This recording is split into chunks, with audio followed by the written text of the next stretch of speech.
Que? Como é que é? Como é que é?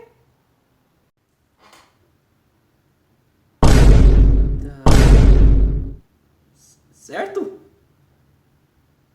Que?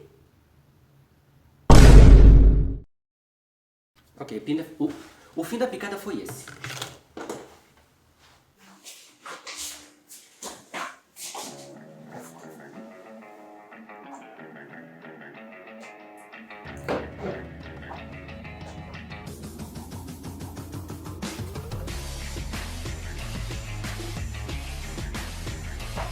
Salve, gente bonita!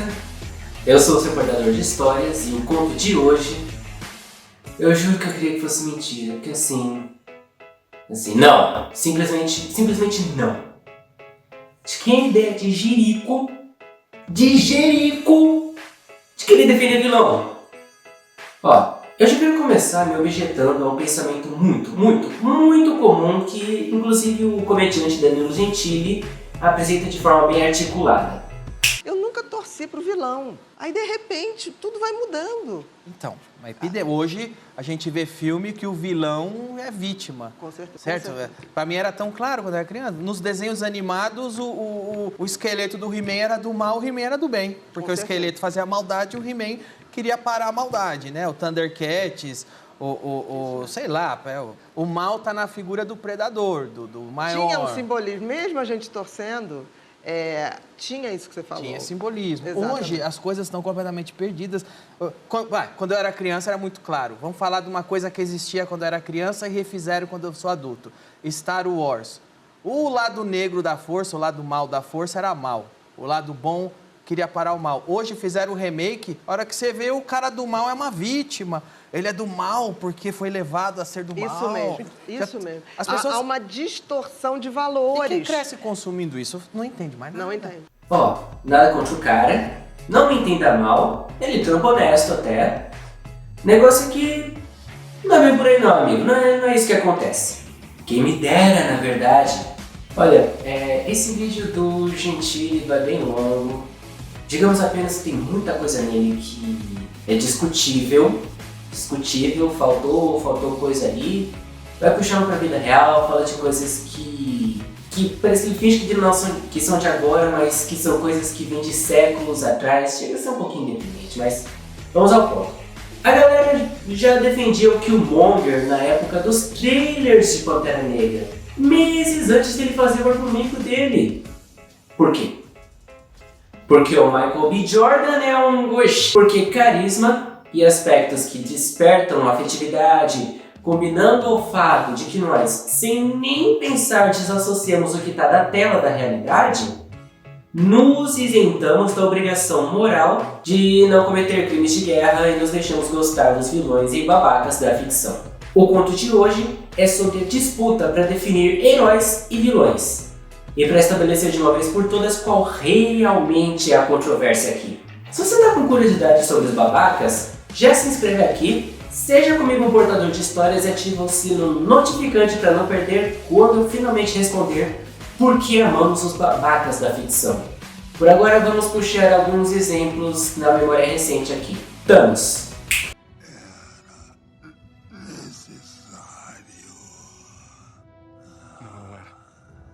Esse cara não é chamado de titã louco à toa. Não é só porque ele sabe vender o peixe dele que tudo bem, não. Ó, vamos do começo. Lá atrás, em 2014, com o primeiro Guardiões da Galáxia, o olho atento vai perceber que depois que os futuros membros dos Guardiões são pegos pela força policial lá de Zendar, quando eles estão sendo escaneados, mais especificamente a Gamora, a ficha dela diz que ela é a última de sua espécie, os Zerroberei. Isso diz o quê? Que o Thanos nunca nem voltou lá para ver os frutos do trabalho que a gente vê ele fazendo em Guerra Infinita. Porque nessas de pegar a galera aleatória, o que aconteceu? As pessoas erradas ficaram na fila da bala e a civilização inteira foi pro saco. Grande plano. E olha, para dizer que os filmes pensam em validar as ideias do Thanos, um detalhe que não é nem tão sutil, nem vem de tão lá atrás quanto 2014, não. Dá mais 5 aninhos aí desse período, e que filme que nos sai? Vingadores Ultimato. Quando o Homem-Formiga, Scott Lang, volta do reino quântico, ele pergunta ao menino ali de bike o que aconteceu, porque né, ele ficou preso no reino quântico bem na hora do estalo. Olha ali o fundo. Bairrozinho de subúrbio, casinha bonitinha, tal, montanhas e montanhas de bicho pela rua inteira. Por quê? Thanos fez pó de gari. Isso é o que rola quando você executa um plano ruim sem o menor contexto de como isso afeta o plano geral. Isso está espalhado pelo filme todo. Os Vingadores também não duvidaram nem por um segundo que esse plano era uma... Você matou trilhões! Quer mais? Porque olha só, se liga, é assim que funciona o gráfico de natalidade do planeta Terra bilhão a bilhão. Notou alguma coisa? Pois é, em cada vez menos tempo, mais gente vai nascendo. Em 50 aninhos mais ou menos, o mundo já estava de volta aos 8 bilhões original. Aliás, espera aí, metade de 8 bilhões é 4, mas e metade de tudo? Que metade ele apagou? Que é aleatório. Que se a metade de tudo, julgada aleatoriamente, é lógica simples que ao menos um planeta vai acabar sem ser afetado pelo estalo. Ou perdendo só meia dúzia de gato pingado ali, que é simplesmente um salame minguê de proporções cósmicas. A minha mãe mandou eu escolher esse Dark. Loki. Carisma. Ponto. Olha na minha cara e me diz na sinceridade que a história do Loki inteira não é um casos de família apenas. Primeiro filme, Odin ignora ele e favorece o Thor, e por isso Loki mete o louco. Vingadores, Thanos usa a joia da mente nele e ele se transforma em um déspota, sádico homicida que fica muito bem de terno. Ele é adorado devido ao seu carisma como um protagonista, não um herói, protagonista da sua própria história. Ou que tal então o Capitão Jack Sparrow e o Barbossa? Jack era um babaca manipulador e o Barbossa era um fuinha, filho da... Vamos lá, todo santo filme o Barbossa nos arranja um jeito novo de se esgueirar pelos escalões das mesmas organizações que caçavam ele. O cara era um covarde que não era leal a ninguém, tendo apenas feito uma boa ação na hora de salvar a filha dele no último filme. Treasure. Meu Amada, até meu último, ui, ui, ui, meu Amada, ui, ui. Jack repetidamente age baseado apenas nos próprios desejos. Literalmente, o único ato altruísta dele durante toda a franquia foi deixar que o Will se tornasse capitão do holandês voador para poder sobreviver. E não me vi nos comentários com a cena do Kraken. Ele estava prestes a fugir de lá, ele tinha acabado de dar uns pega na Elizabeth, que essa altura ele já estava com o Will. Ele constantemente procura um jeito de botar todos que se aproximam dele na linha de fogo, manipulando a Elizabeth para se tornar a rainha pirata, deixando Salazar para morrer quando jovem, vendendo o Will pro David Jones, Barbossa, ao se tornar um corsário para a Companhia das Índias Ocidentais no segundo filme, no segundo ou terceiro filme, ajudou a caçar e derrubar quase todos os piratas que existiam nesse ano. E quando isso não foi mais conveniente, se juntou a galera do Jack para lidar com a ameaça do David Jones.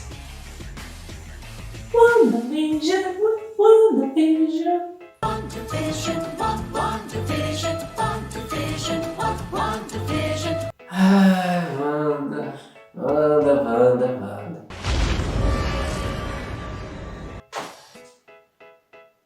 Não. Só, sabe? Trabalhar pro Ultron pra matar os Vingadores, escravizar uma cidade inteira, impor tortura psicológica em centenas de pessoas, destroçar a martagem de todo mundo dentro dela, arriscar infinitas incursões através do multiverso pra roubar a vida da sua sósia. O básico.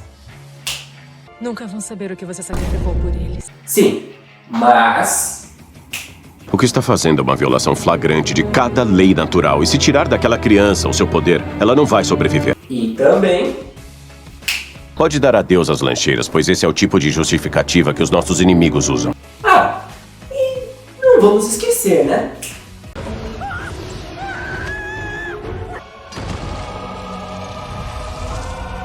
Coringa, filme de 2019. Depois desse filme, a piada é que quando você tá estressado e com vontade de dar aquela surtadinha, você vai coringar.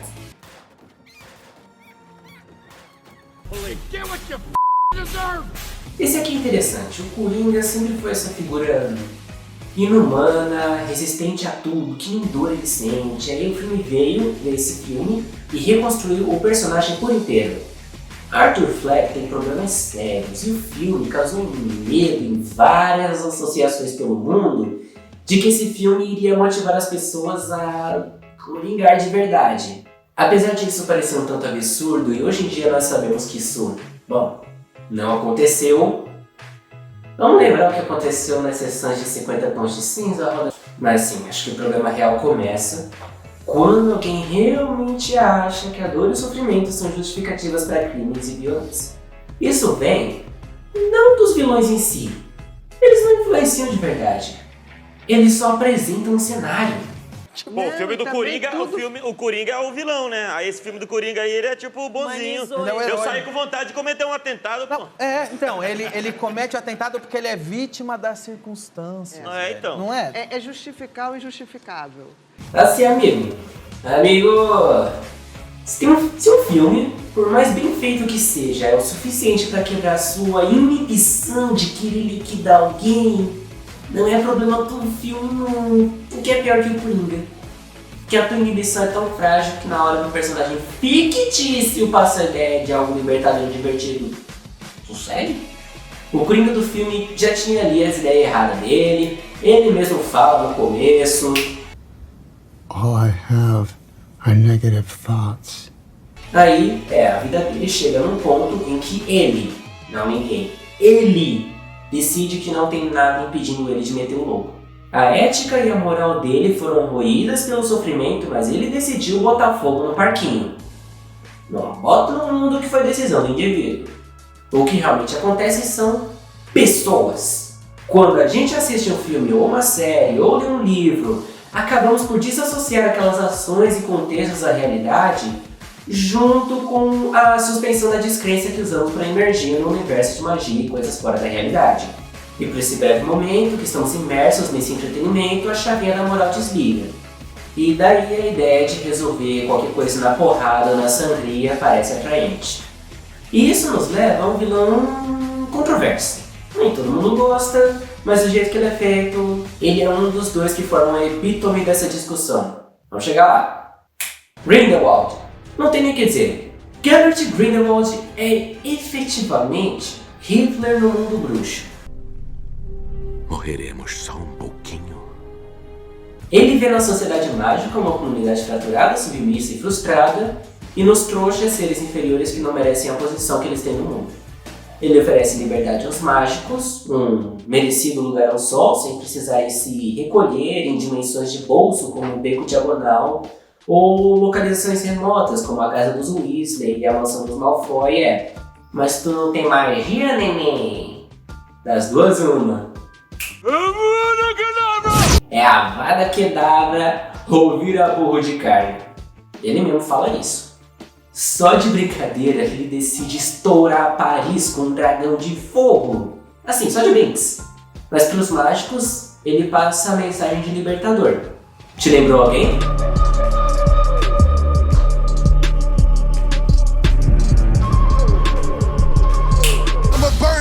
O amadíssimo Killmonger é hoje o mais popular de todos os vilões certos. Todo mundo que viu o filme Pantera Negra fala ou que o Killmonger estava certo ou que ele venceu, às vezes até os dois, só que nenhum dos dois é verdade. No máximo, ele apontou sim os erros e hipocrisias de Wakanda, mas em última análise, ele era um menino ressentido com o mundo com oportunidade de ouro de se vingar. Um imperialista nato, um conquistador, um opressor, tão terrível quanto aqueles que ele odiava. Como você pode estar certo se você só quer inverter o jogo contra aqueles que você julga? E... vencer? Não. Eventualmente, quase tudo que o Killmonger fez foi desfeito. Seus aliados foram presos, o mundo continuou igual, ele não se tornou rei, o Vibranium não foi compartilhado, muito menos em forma de armas. Ele foi totalmente derrotado, e o único motivo para dizerem que ele venceu é que T'Challa viu a verdade sobre as tradições de Wakanda. Só teve um argumento poderoso ali, acabou. Mas o próprio T'Challa foi lá e fez tudo diferente do que o Killmonger queria. Então, de que vitória tá todo mundo falando? Ele tinha bons argumentos para justificar o que no final era só um plano maligno, o que no final era só ele expressando seu ódio pelo mundo. E beleza, Danilão, você tá com um desejo por vilões que são puro mal. Será mesmo? Obed-Stane, Chicote Negro, Mandarim do Aldrich Killian, Malekith, Ronan, Echo, Hela, Dreykov, Kang, agora o Alto Evolucionário, o próprio Thanos em Vingadores Ultimato, isso só na Marvel. Isso só na Marvel. Vamos estar aqui, mano. Sabak! Sabak! Lembra dele? Não? Exatamente! Ele é aquele vilão de Pantera Negra, quer dizer, Adão Negro, viu? Eu nem lembro o filme direito. Sabe que você não lembra? E quase todos os vilões que eu falei até aqui, quase todos são uma merda. Dá pra citar ainda, sei lá, Megatron da franquia Transformers, literalmente qualquer vilão do James Bond, até nos filmes recentes, Kung Fu Panda, Um Lugar Silencioso, Avatar, Adão Negro, acabei de falar. Só procurar, meu querido. Tem gente na vilania que é puro mal. Mas pega essa lista que eu acabei de dar aí, mais da metade, maior parte, você não anseia a simplicidade de Maria Clara entre bem e mal. Você quer ou contexto ou carisma. Vai, Hela, em Thor Ragnarok. Todo o contexto, a história dela... Eu tomo uns 3 minutos do todo do filme. Peace treaties? Odin. Proud to have it. Shamed of how he got it.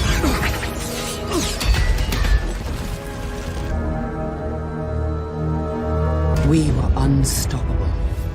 I was his weapon in the conquest that built Asgard's empire. One by one, the realms became ours. But then, simply because my ambition outgrew his, he banished me, caged me, locked me away like an animal. De resto, é ela matando geral e sendo badass. Ela tem carisma e se tornou memorável, mesmo com uma razão de ser extremamente rasa e com todos os seus momentos de profundidade sendo cortados pela ação ou pela comédia. Ainda assim, ela foi uma vilã de puro mal totalmente memorável.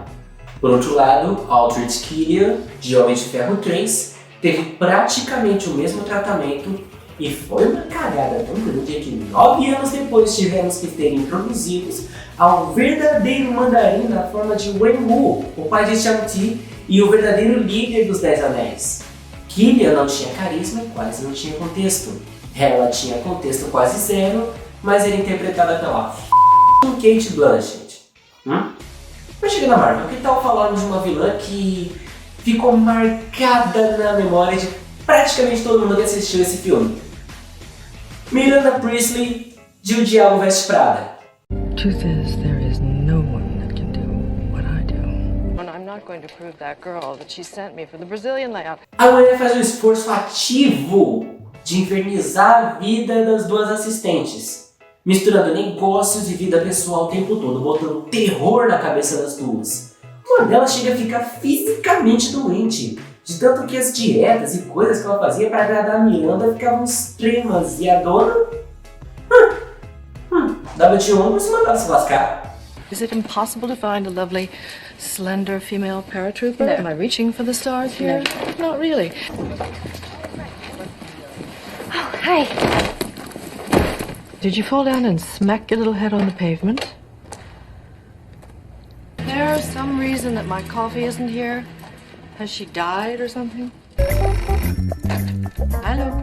Oh, thank God. You're there. Excuse me?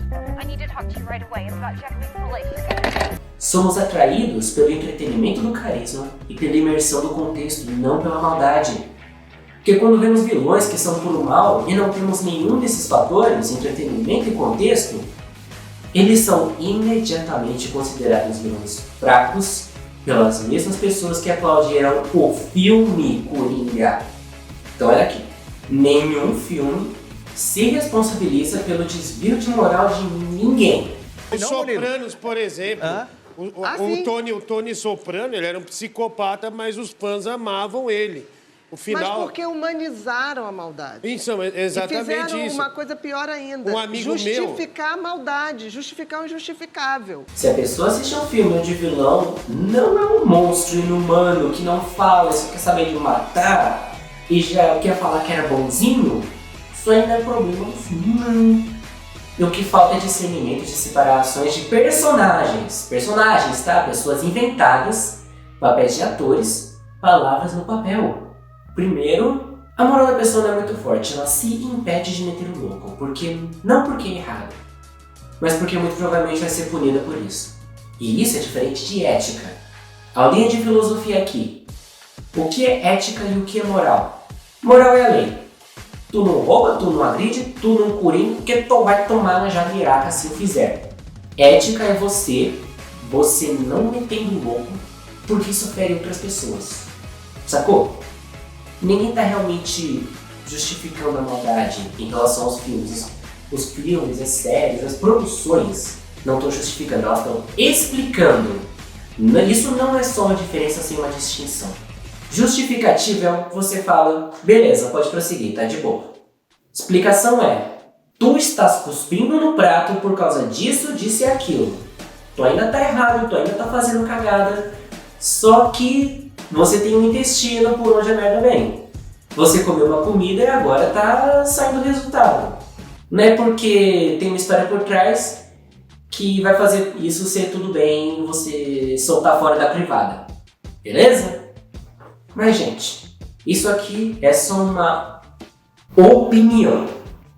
Eu sou muitas coisas, mas psicólogo eu não sou. A ideia desse vídeo é oferecer uma perspectiva em cima de um debate que já tá vindo de muito tempo. Essa conversa ainda vai muito, mas muito longe mesmo, mais do que apenas um vídeo do YouTube pode explorar. E por isso eu decidi, inclusive, me limitar ao campo da ficção, onde eu sei um mínimo do que eu tô falando como alguém que conhece filmes. E você? O que você acha? Vamos conversar nos comentários sobre esse que pode ser o conteúdo mais polêmico desse canal, bora? Bom, boas ou ruins, essas são as histórias que portamos, você e eu. Somos portadores de histórias, e como tal temos que fazer o possível para que a trama que traçamos seja a melhor possível, porque ela é a vida. Até a próxima, gente bonita. Vida longa e próspera.